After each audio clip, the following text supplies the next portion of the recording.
The U.S. debt clock is a real-time tracker displaying the national debt and other key economic metrics, such as federal spending, GDP, and unfunded liabilities. It highlights how fast the U.S. debt is growing, currently exceeding $34 trillion. This rising debt is a major concern because it leads to higher interest payments, inflation risks, and potential economic instability. As borrowing increases, future generations face a heavier financial burden. If not managed, it could weaken the dollar's value and U.S. global influence.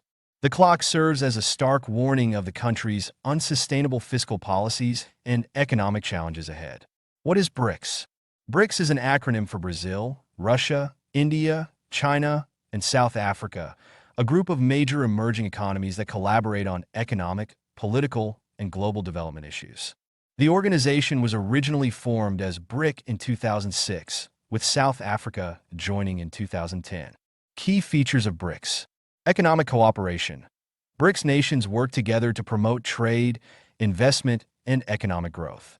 New Development Bank established in 2015 as an alternative to the Western-dominated World Bank and IMF. It funds infrastructure and sustainable development projects. Political influence. BRICS challenges Western dominance in global affairs and advocates for a more multipolar world. Annual summits. Leaders from member countries meet yearly to discuss economic policies, trade agreements, and geopolitical strategies. De-dollarization efforts. Some BRICS members push for reducing dependence on the U.S. dollar in global trade. Recent developments. Expansion. In 2023, BRICS invited countries like Saudi Arabia, Iran, the UAE, Egypt, Ethiopia, and Argentina to join, signaling its growing influence. Energy and trade. Member countries are increasing trade in their own currencies to reduce reliance on Western financial systems. BRICS is seen as a counterbalance to Western institutions like the G7 and the IMF, with a focus on strengthening the influence of emerging markets. The SWIFT, or the Society for Worldwide Interbank Financial Telecommunication System, is a global messaging network that enables secure cross-border financial transactions. The U.S. leverages SWIFT to impose sanctions by cutting targeted nations, banks, or individuals off from the system, effectively blocking their access to international finance. This restricts trade, limits currency transactions, and isolates economies. Being removed from SWIFT can cripple a country's ability to conduct global business, making it a powerful tool for U.S. economic pressure and geopolitical influence. A world reserve currency is the dominant currency used in global trade, finance, and central bank reserves. Historically, reserve currencies last 80 up to 100 years on average. The U.S. dollar became the world's reserve currency in 1944 Bretton Woods Agreement and has held the status for 80 years. Based on historical trends, a shift could occur by 2044 or sooner, depending on geopolitical and economic changes. Here is a short video from Ray Dalio explaining world reserve currencies' durations and why the U.S. dollar reserve currency status may be at risk. I studied the 10 most powerful empires over the last 500 years and the last 3 reserve currencies.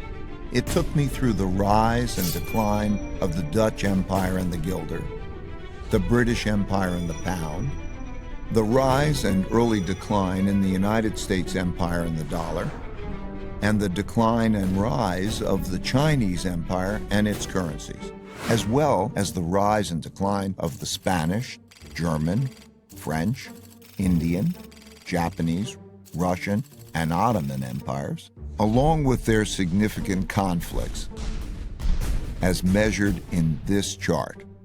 To understand China's patterns better, I also studied the rise and fall of Chinese dynasties and their monies back to the year 600. Because looking at all these measures at once can be confusing, I'll focus on the 4 most important ones: the Dutch, British, US, and Chinese. You'll quickly notice the pattern. Now let's simplify the form a bit. As you can see, they transpired in overlapping cycles that lasted about 250 years, with 10 to 20-year transition periods between them. Typically, these transitions have been periods of great conflict because leading powers don't decline without a fight. So how am I measuring an empire's power? In this study, I used 8 metrics. Each country's measure of total power is derived by averaging them together. They are education, inventiveness and technology development, competitiveness in global markets, economic output, share of world trade, military strength, the power of their financial center for capital markets, and the strength of their currency as a reserve currency. Because these powers are measurable, we can see how strong each country is now, was in the past, and whether they're rising or declining. By examining the sequences from many countries, we can see how a typical cycle transpires. And because the wiggles can be confusing, we can simplify it a bit to focus on the pattern of cause-effect relationships that drive the rise and decline of a typical empire. As you can see, better education typically leads to increased innovation and technology development, and with a lag, the establishment of the currency as a reserve currency. You can also see that these forces then declined in a similar order, reinforcing each other's decline.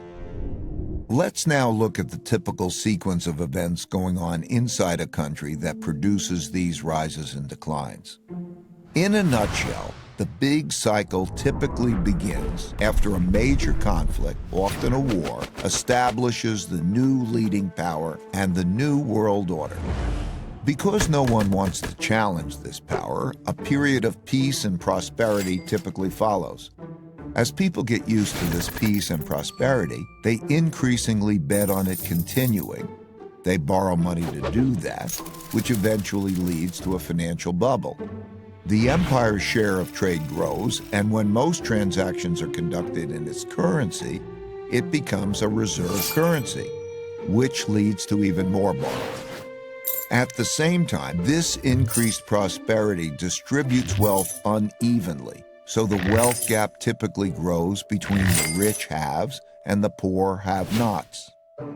Eventually, the financial bubble bursts, which leads to the printing of money and increased internal conflict between the rich and the poor, which leads to some form of revolution to redistribute wealth. This can happen peacefully or as a civil war. While the empire struggles with this internal conflict, its power diminishes relative to external rival powers on the rise. When a new rising power gets strong enough to compete with the dominant power that is having domestic breakdowns, external conflicts, most typically wars, take place. Out of these internal and external wars come new winners and losers. Then the winners get together to create the new world order, and the cycle begins again.